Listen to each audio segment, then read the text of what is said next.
Welcome. It is time for ACC Baseball Etc, brought to you by Academy Sports and Outdoors, your go-to destination for everything you need this baseball season. Whether you're gearing up for game day or sharpening your skills in the offseason, Academy has the bats, gloves, cleats, protective gear, training equipment, apparel, you name it, to help you bring it home for less. With everyday low prices and a huge selection of top brands like Easton, Rawlings, and Wilson, Academy makes it easy to step up to the plate with confidence. Shop in-store or online at academy.com and get ready to play ball. I'm Daron Vaught. Danny Graves is with me. We have games to talk about. It's that time of year. Let's go. Gravy, I know you're jazzed. How are you? Jim? Dude, there's so many games. There's so many games that I can't even count. I'm trying to see overall one-loss record for the weekend for everybody, but I don't know. There's just so much excitement. Too many games to watch, too many games to follow, but I love it. The confusion at the beginning of the season is great. All these undefeated teams already too, Daron. Are you kidding me? Yeah, it's a bit overwhelming, right? We go overwhelming. Perfect. We go from nothing to having a full slate of games to keep up with and make sure that we're not overlooking anything. And then you factor in, we got two new teams this year to work with. So anyways, we're going to sift through the opening weekend and just give some thoughts. And in case you're new here, this is kind of what we do. Beginning of the week, every week, we're going to talk about the weekend that was, maybe look ahead a little bit, although it's kind of all looking ahead at this point, just one series of games. And there's a lot to be encouraged by in terms of ACC teams. I myself was in Winston-Salem for 2 of the 3 days of the weekend. So I was on play-by-play for ACC Network Extra for 3 of the 4 wins that Wake Forest picked up.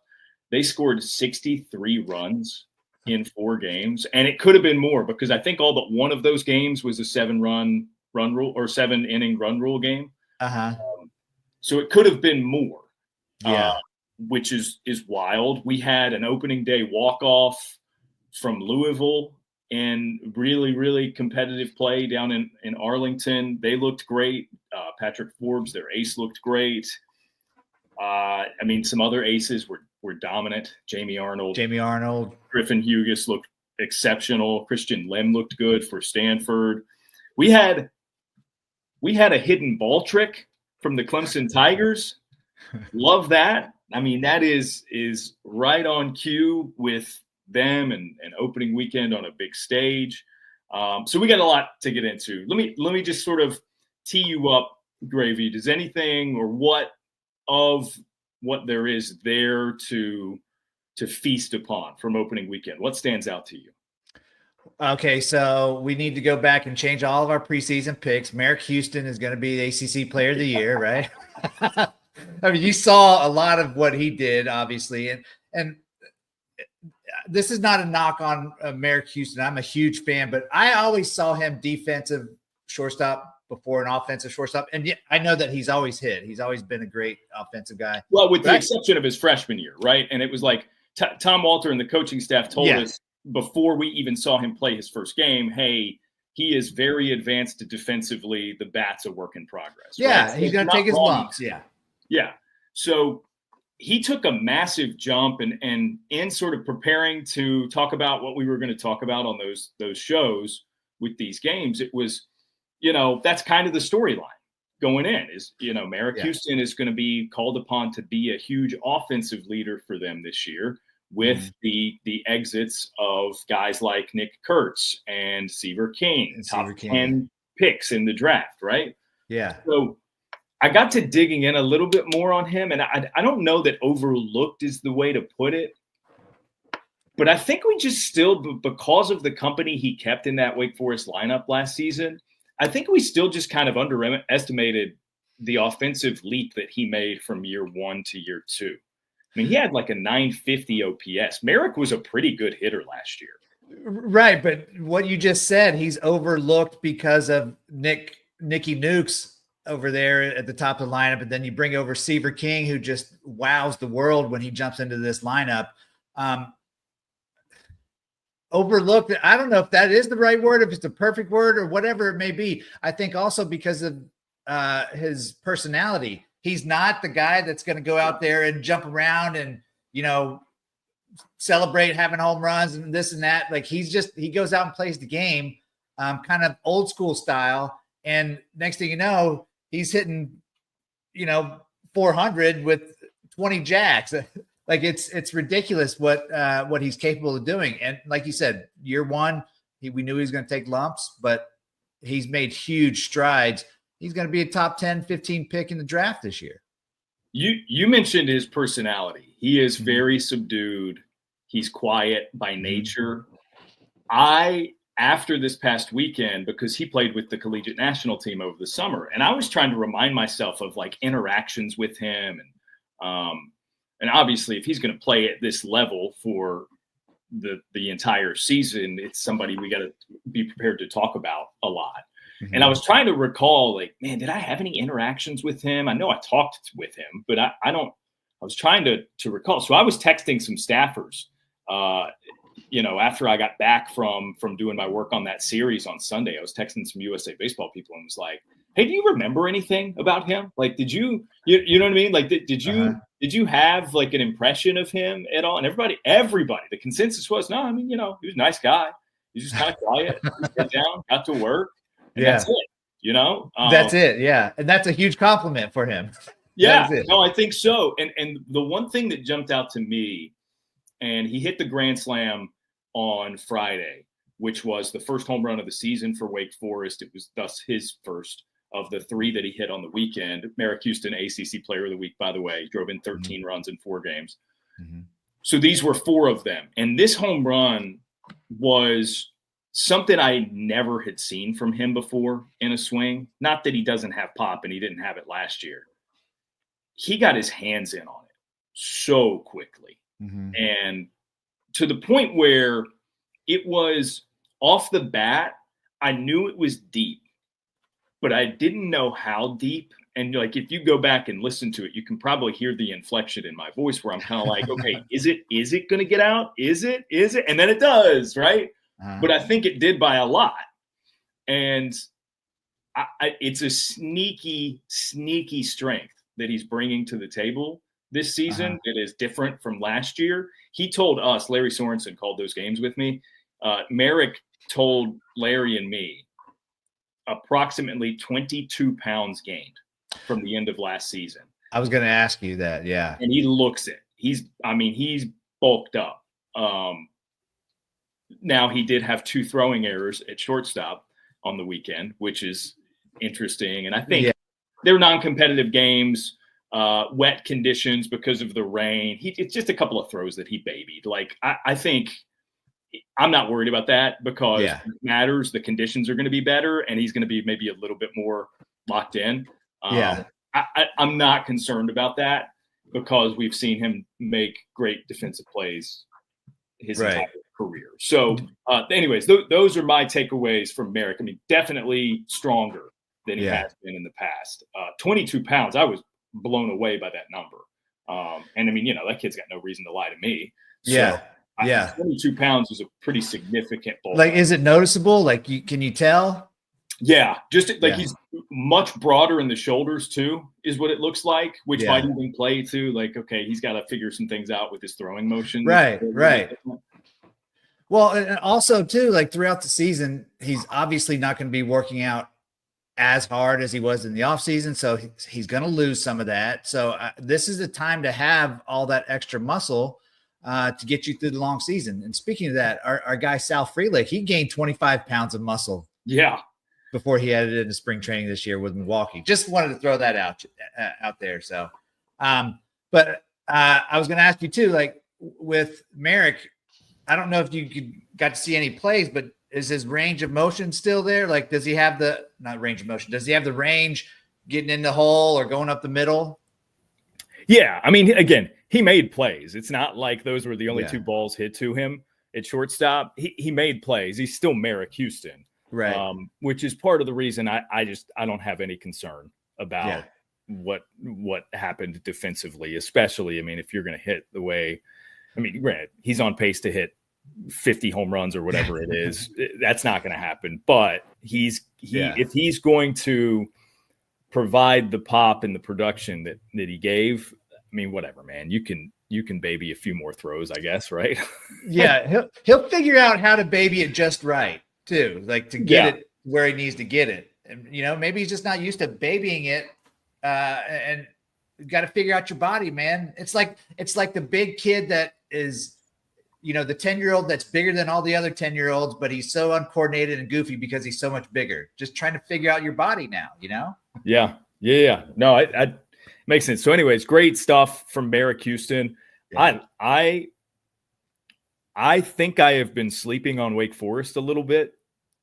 And Tom Walter told us in the preseason that he kind of enjoyed that they weren't being looked at as, okay, this is the far and away best team, like in the way that Texas A&M is this year, or like a Virginia. It's like, okay, wow, look at this roster.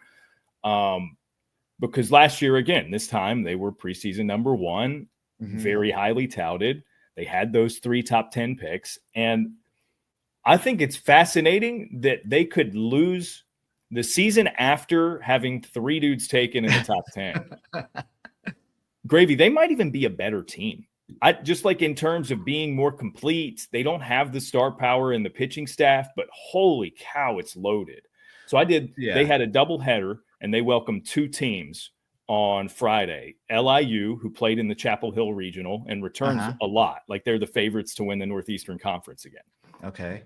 Marist, who is a contender in the Metro Atlantic, their conference. So, like, okay, they're mid-majors, but these aren't total slouches.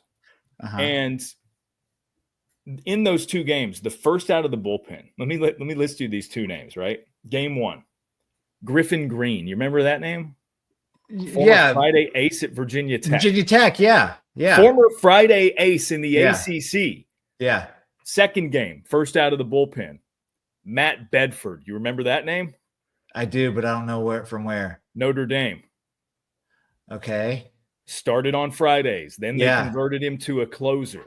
Right. I mean, again, a former Friday starter in the ACC, a former, like a bona fide closer in the ACC. So Bedford comes in, get this, 1 out, and he inherits bases loaded. Okay. Sticky spot. You know this as a reliever. He comes in. I think it was 6 consecutive changeups, 6 pitches, 6 whiffs, inning over. It's like they're thinking, oh, he's got to throw a fastball.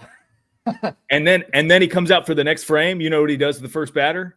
Changeups, 3 pitches, 3 strikes. He I mean, you couldn't give him the immaculate inning because it was over 2 frames, but like he had a stretch where he threw 9 pitches. That's awesome. And got 3 strikeouts of 3 consecutive batters. I mean, wild. I think I don't know how exactly they're going to use him at Wake. I think he's got a chance to be a Charlie Bielenson type. Well, so, okay, yeah. I was going to ask, do they have that guy right now? A guy that is a 8th and 9th inning guy like Chuck B? But see, and remember, Chuck was also like, it's a little more advanced than 8th, 9th inning, right? It's okay, what are the highest leverage innings? And I think But Chuck B was finishing it. Whatever inning he came in, he wasn't coming out. You're right. And I think that's largely going to be like a personality play. I don't know that Bedford is kind of that bulldog necessarily in that way that Bielenson was. It also depends on how, like, they feel really good about the depth of their pitching staff. So maybe it's the case that, if he comes in a big spot in the 7th and gets them out of it, they got plenty in the tank and they feel good about who else they've got. So I don't know. He stands to be a Charlie Bielenson type there. And well, you come in with bases loaded and you just pepper strike the strike zone like that with no problem with your secondary pitches. Like, you have no fear. Like, they're going to use him in those, do or die situations. And he threw 2 1/3 that game. So he's got a little bit of length if they needed him to.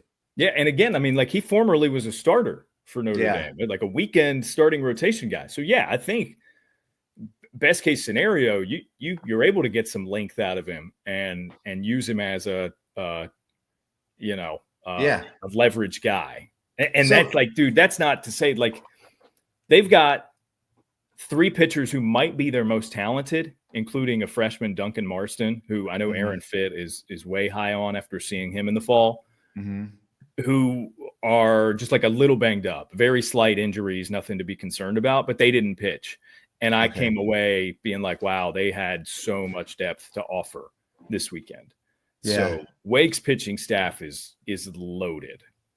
Yeah. Seeing Griffin Green there, I felt like that the not last year, maybe 2 years ago when they hosted a super, I believe. And he was their guy. Like he was their main guy. Is he just going to be a bullpen guy now for Wake? I think so, but that's just because they've got the pieces. That's a good problem to have, man. It's a great problem to have. Tennessee transfer Matthew Dallas, I think, is a lock for their rotation going forward. Logan Lunsford from Missouri is a lock for their rotation. He looked good in the game that he threw that I saw on Friday. Yeah.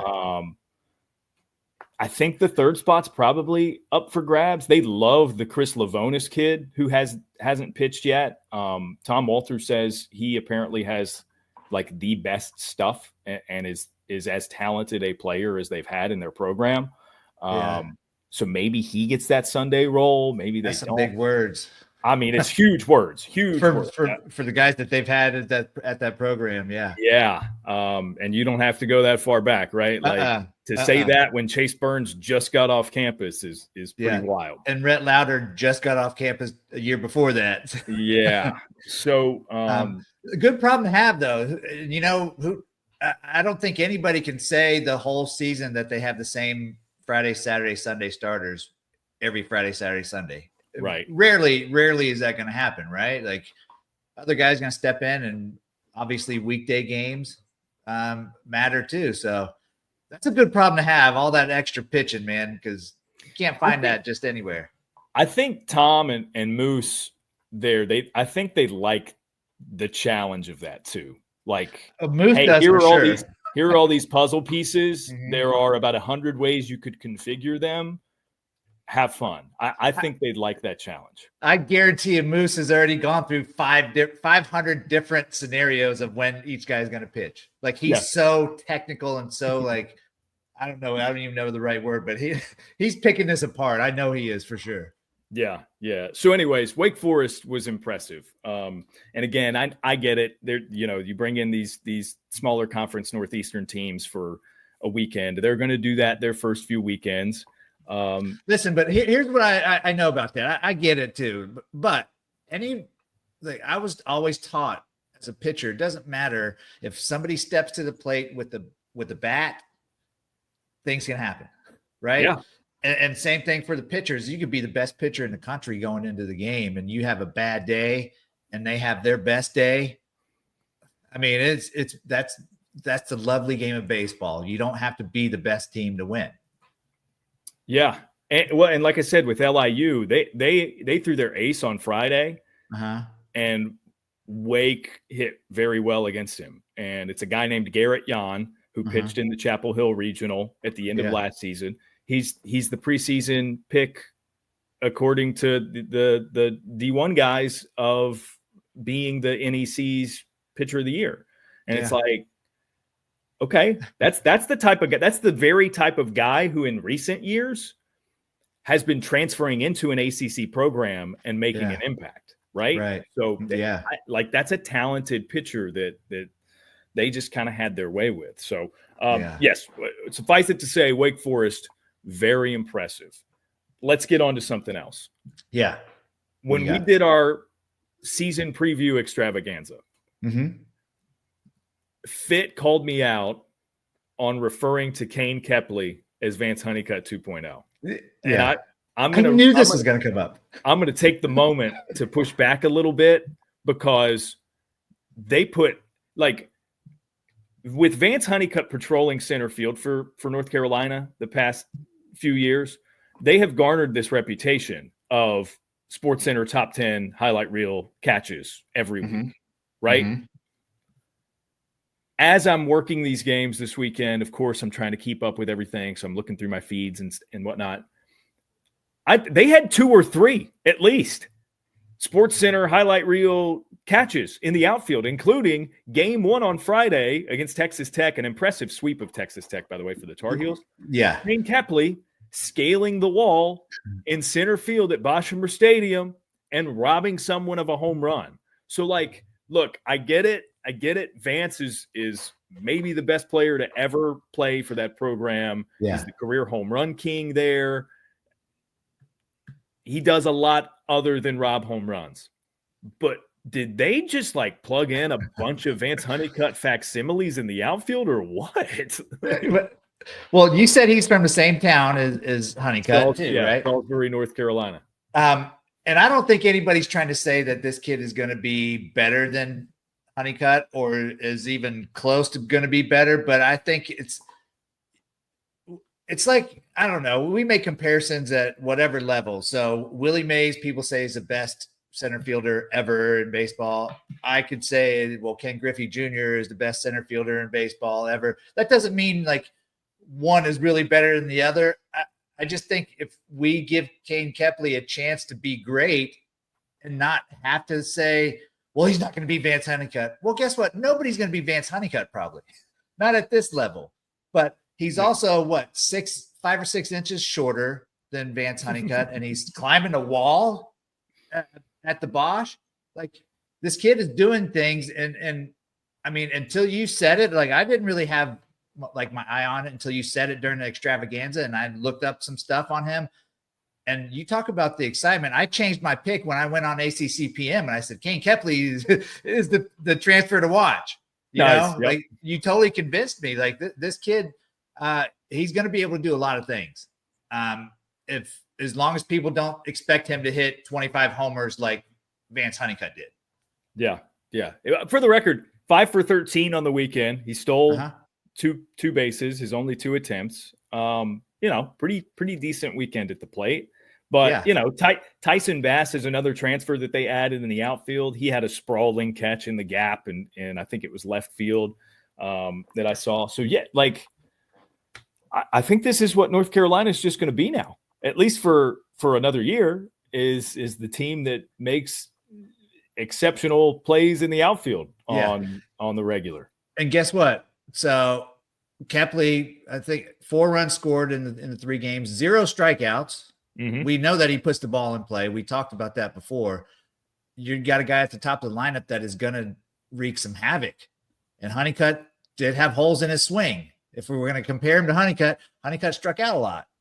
Well, Kepley didn't strike out at all. The first 3 games. Are you saying in some ways? Once. He struck out once. I'm sorry. 1 strikeout. Yeah. Okay. 1 strikeout. I mean, he's not perfect. We'll allow it. We'll allow it. I'm just saying, like, this guy, you've said a ton of great stuff about him, and people need to keep their eye on him for sure. I'm excited to get some looks at him in person and North Carolina in general, because, they just that's a good team. They put together a really good weekend at the Bosch. Yeah. My next is going to be a note as we move on, unless you got something else on North Carolina. No. Okay. All right.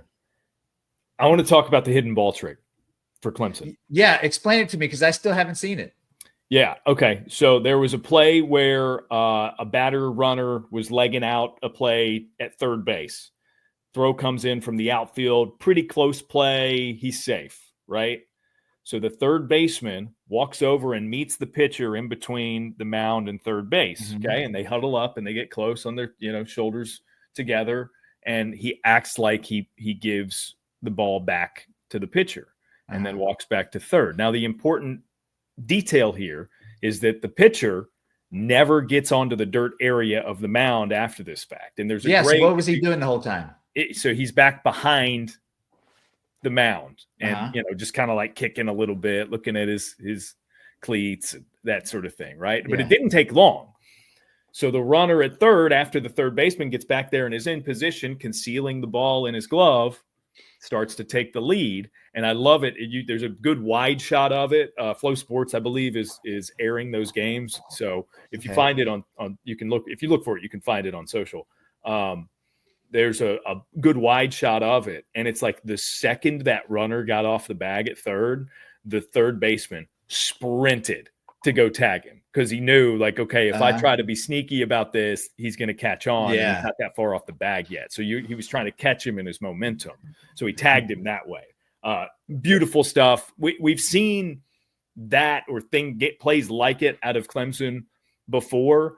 But I like that they executed that on the opening weekend this year in particular, because of the adaptive mindset that we've talked about with Eric Bakich kind of embracing the banana ball. He's befriended Jesse Cole, the owner of the Savannah Bananas, and is talking about, unique ways to get fans into Doug Kingsmore Stadium and get more people interested in his Clemson team. I think this is going to be a really fun team this year. And what's more fun than a hidden ball trick? So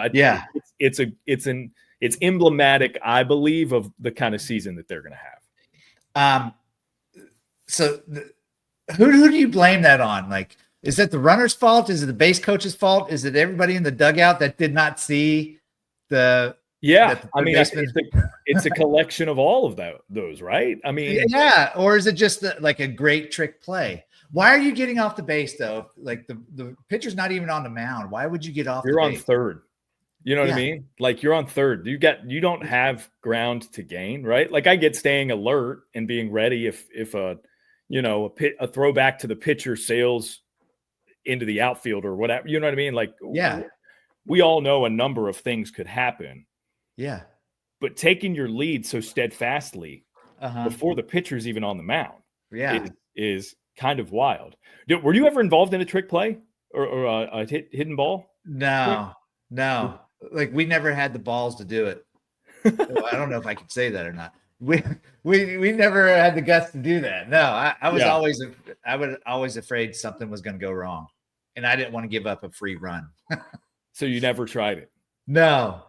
That kind of surprises me. With you guys at Miami had like some gusto about you. Like, there's enough like cockiness to try to pull that off there. But if you remember, Ron Frazier invented that at the College World Series, and I think it was 1985. The step off and throw over to first to try to pick somebody off, and the whole dugout and the bullpen was like, "Oh no!" like screaming that the ball's down here. Yeah. Well, the pitcher stepped off the back of the rubber, so he didn't have to throw it.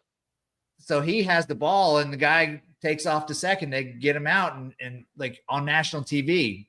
And Ron Frazier, I don't even know what they called it. I don't know if it's the hidden ball trick or whatever they called it. But I feel like people thought Miami was going to do that all the time. But we never talked about doing that. Yeah. But I can tell you this, though. Clemson and all the reports coming up when you're playing Clemson, the weekend reports or whatever, they're going to say, be careful because they did the hidden ball trick the first weekend of the season. So other teams are going to be ready for it now, or at least they should. It is interesting sort of unloading that in the first weekend when you, like, if you think it's something that you could do, now everybody's going to be very careful of it when they play them. So they might not get another one to work all season long. That's okay but now you're keeping people on their toes. Like, you're keeping them more alert. Like, don't try to get that extra little lead because we got something for you. Yeah. I think the first weekend of the season is a perfect time to do it. I never would have thought of that, but like thinking about it, it's like, oh, that's great. Nobody's expecting that. It's like kicking an onside kick. I know they have to tell them now in the NFL, but onside kick at the first game of the year. Like, could you imagine if somebody did that before they made these rules? Like, nobody would expect that. Yeah, no, I get it. I thought it was really fun. That's awesome. Well, Bakich is great. So how many games was he suspended? 2. Yeah. It was totally worth it though. Yeah. Right. Like, I think it was 2. If I'm not mistaken, it was 2. They won both, I think, without him. I kept seeing the clips of, Bakich waiting for his team on the outside of the whatever the specifics are about a suspension, right? He was obviously there with his team. He just couldn't coach in those first 2 games. But I thought it was funny. They on social media posted him just like right outside the stadium, I think, to congratulate the guys after a win. So it was just like, okay, all right. After he was in the upper deck watching the game, maybe. I don't know. I don't know if he was allowed. We'll have to dig into that and find out more. I don't know exactly where he was allowed to be. Yeah. I don't know the rules to that either. So, good weekend for them, opening up Clemson. Good weekend for Wake Forest. I thought Louisville was impressive. We've talked about them as like a potential sleeper, right? I mean, I think it was not surprising the effort that they put in down at Globe Life. Anything else? Are you worried about Duke losing 2 or 3 to Cincinnati? Well, that's what I was going to ask you. Is it too early to be concerned? I think yes. Yeah, okay. And I think for those who are unaware, I think Cincinnati's a really good team. Yeah. And in our D1 rankings, they actually got bumped up into the top 25 at number 25 as a result of getting 2 of 3 from Duke. That's a tough weekend to start with. Like Cincinnati is definitely overlooked. That's the word of the day, I guess. Overlooked. They've always been a solid program. Yeah, they're a solid team. They've got a guy, Carrington Cross, who can really swing it. Who had a big weekend for them, and they're a complete squad around him, of course. So it's early, and maybe with the exception of a year or so in the past 6 to 10 years, Duke historically starts kind of slow. Yeah. So I'm not that concerned about them. I think they're going to, and I think our rankings at D1 reflect that too, right? Like they dropped, but it's not like you take them out of the top 25 or anything, Right. It's they're 17 as of the new rankings. Yeah. I think Ryan Higgins threw well, 4 innings. He gave up a run. Kyle Johnson wasn't as dominant, but I don't think he was awful, right? But hit a home run in his first plate appearance too as a hitter. Is he going to do both ways again? Like, is he? Oh yeah. I was interested to see them release their weekend rotation and go with him on Fridays. I mean, look, there's a number of ways to do it, just like we were talking about with Wake Forest. I'll be interested to see how they use him, because if they believe he is truly their best pitcher and is their Friday ace, do you let him pitch only on Friday and then hit him the rest of the weekend, which is what the approach that they took. That seems like a really good approach. I would imagine, like, but also he's a good enough hitter that his first plate appearance of the season, he went yard. So like, that's a fascinating player to have to kind of like work around situationally to me. Yeah, and selfishly as a pitcher, I would want him the day that he's starting. This is what I want you to focus on, this and only this right now. Yeah. Before we move on, I've got to introduce a new sponsor to the fold. College baseball fans, are you ready to turn up the volume on your tailgate this season? Turtle Box Audio isn't just about great sound. They're all about being loud. Whether you're at the ballpark before a game or hosting a backyard barbecue, Turtle Box's rugged speakers deliver booming, crystal clear audio. Visit turtleboxaudio.com and get your hands on the official speaker of D1 baseball. Wow, dude. You're surprising me with all these things, man. We're on a heater. D1's on a heater right now. I love this. Turtle Box. Dude, combine your purchases at Turtle Box and Academy Sports and Outdoors. Yeah. And dude, you what more could you ask for? That is I'm telling you, Academy is so good with fishing stuff. I don't know if you're a fisherman at all, DV up there, but I'm telling you, anything you need for fishing, go to Academy. And that's not a shameless plug. I'm serious. Like, go to Academy to get some fishing stuff. Yeah. All right, looking at around the rest of my notes here. I've got a Hall of Name for you today, by the way. Okay. All right. Just a quick one. I've got a special shout out to a first-year player for Notre Dame who hit his first career home run. And Joe Healy and I last year did the ACC's all-name team. Yes. Okay? We've seen good big first weekends of their time in the ACC out of all-name team players before. Titan Kamaka comes to mind from Florida State. Power hitting, left-handed hitter. Bino Waters got his first career dinger. Waters, surefire, is going to be on first team all-name team in the ACC. I need to be a part of this one this time. I'm not saying Joe can't. I want Joe to be in on it too. You're right. I would like to be on this. So is Bino his real name? His real first name? Or is that just his nickname? Bino. We are efforting clarification as to whether or not it is his actual first name. Bino Waters. Incredible. Just that is lovely. Incredible. So congrats to Bino. I look forward to etching your name in the history books as part of the ACC Baseball Etc. all name team. That's amazing.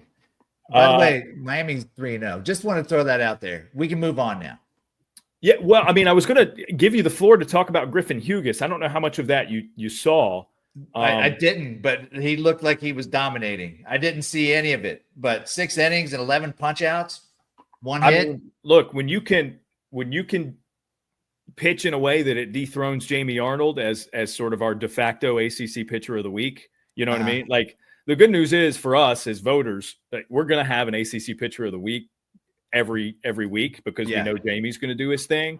Yeah. When you can do well enough to unseat him from the presumed spot, that's saying something. And Hughes was a big pickup for them amongst many.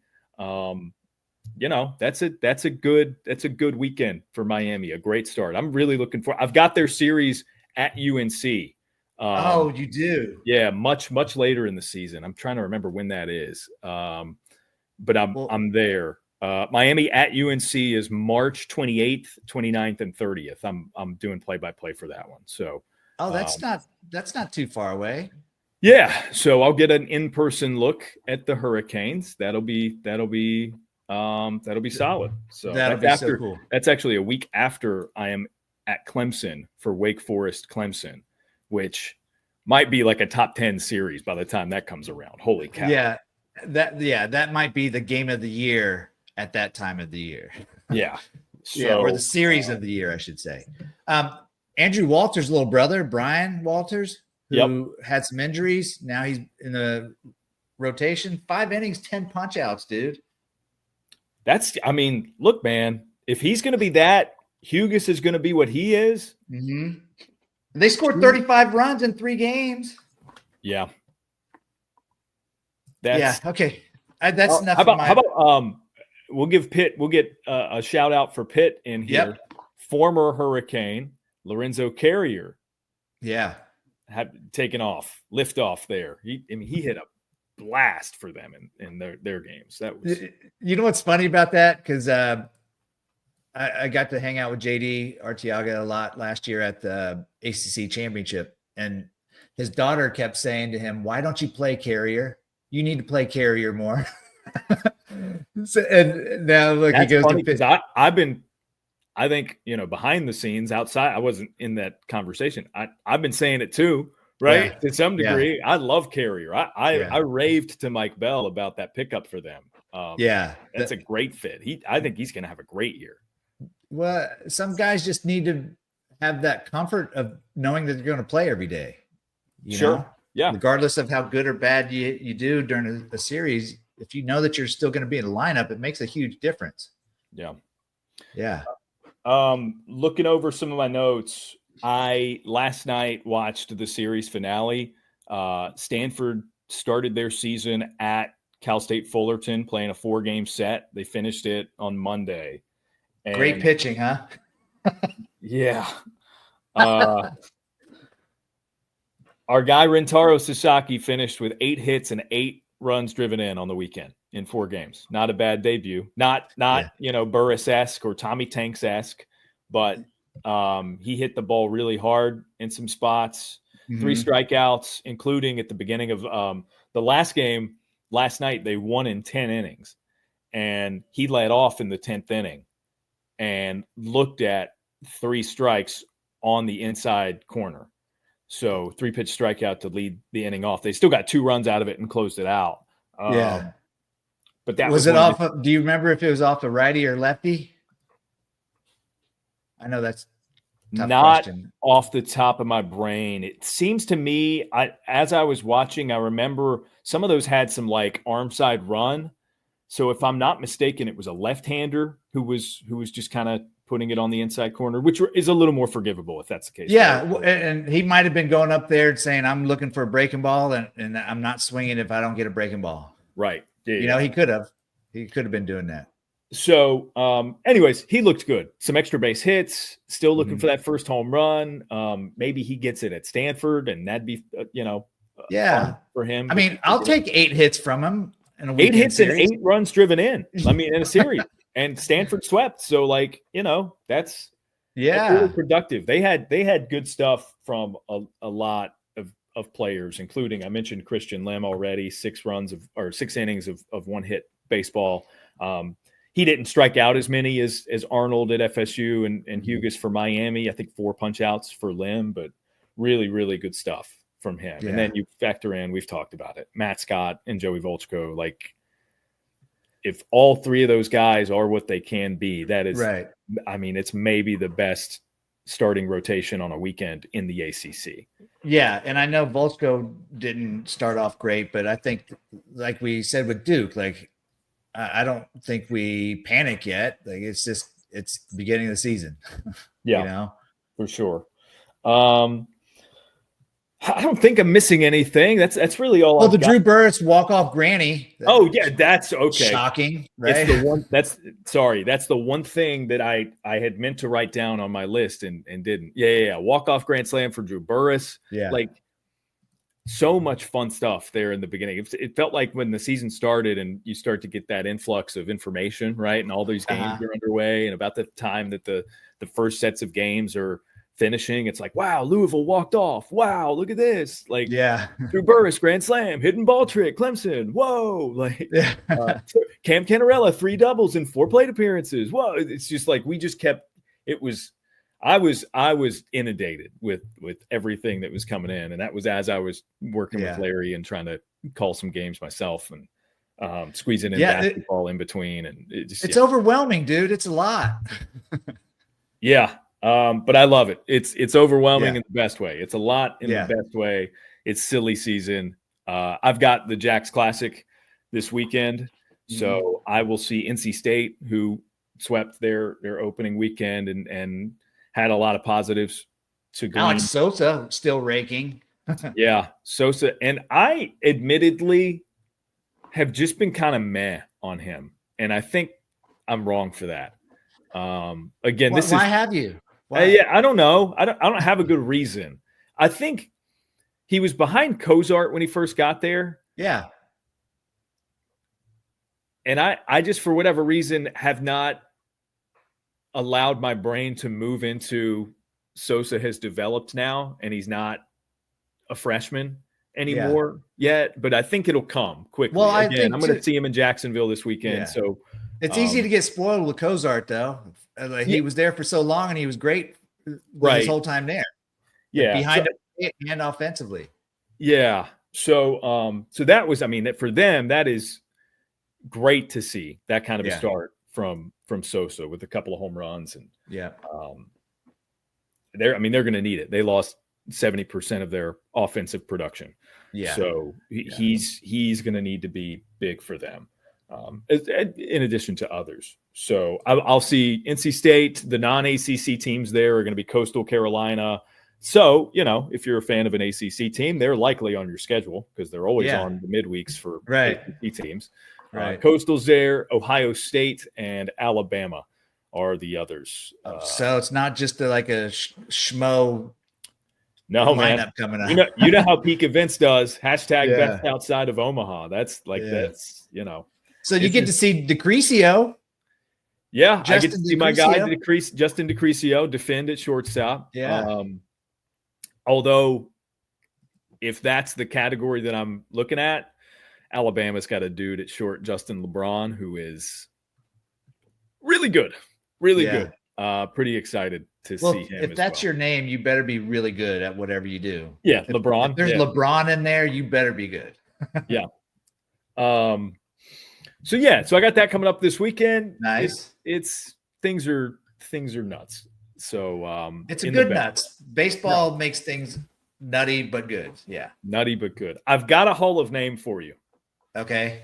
We haven't done this in a while. We haven't gotten to it because when it hasn't just been you and me for a while. It doesn't feel like it. Right.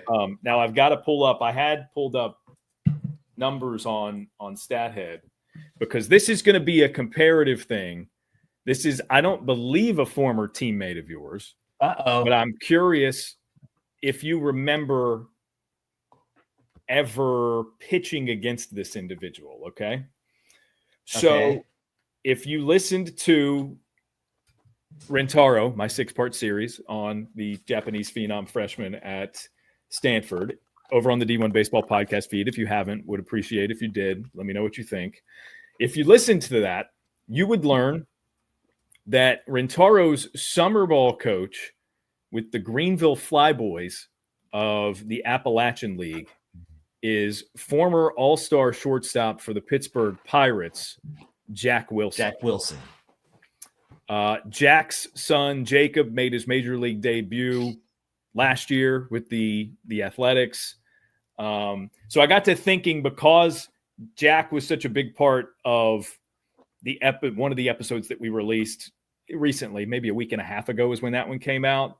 I was like, they were division rivals. I bet he and Danny faced off a number of times. What do you remember about matchups against Jack Wilson? Well, first of all, Jack Wilson was probably one of the best shortstop that I've ever seen play. Like, he made plays that were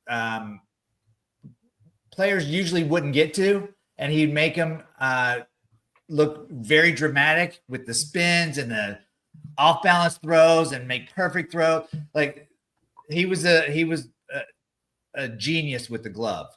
Now, offensively, like, going into every series, Jack Wilson wasn't a guy that you really thought would hurt you, right? Like, he's a defensive first guy, and he's just, just throw the ball over the plate, let him get himself out and be done with it. But Jack Wilson, I think, owned me.